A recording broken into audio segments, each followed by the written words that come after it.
হালকা ভাই জলদি করে ভাগেন। গ্রামে পুলিশ আর র্যাবের অভিযান দল ঢুকছে, আপনার বাড়ির দিকে আইতাছে, এখনই ভাগেন নাহলে দিব আপনার হান্দায়া।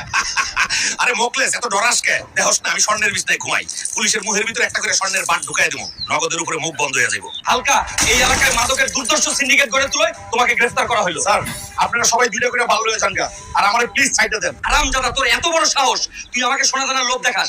থানায় নিয়ে যখন পুলিশের হাতে তুলে দেবো তখন দেখবি এইসব সোনাদানার কোনো কিছুই কোনো কাজে আসছে না। অফিসার, এই মাদক সম্রাট হালকারে লম্বা সময়ের জন্য ভিতরে ভরে দেন। এই বেটা এলাকার সকল মানুষকে ড্যান্ডি খেয়ে বেড়ায়, মানুষজন পিনিকে রাস্তাঘাটে এদিক সেদিক অজ্ঞান হয়ে পড়ে থাকে। স্যার আপনি একদম নিশ্চিন্ত থাকুন, এই ড্যান্ডি হালকাকে আজ ড্যান্ডি খায় থেরাপি দেবো, এলাকায় মাদক সিন্ডিকেট গড়ে তুলে শাস্তি আজ ওকে পই পই করে বোঝাবো। কিরে প্রদীপ, অভিনয় তো দেখি ভালোই করস, সেনাবাহিনীর সামনে যা অভিনয়টা করলি তুই একদম সেরা হয়েছে। এবার জলদি করে আমার সারানোর ব্যবস্থা কর, পরে একটা স্বর্ণের চাক্কা বাড়াই দিতেছি। হালকা ভাই, আপনার বিবেকের মধ্যে কি কুত্তায় মুত্তা দিছে নাকি?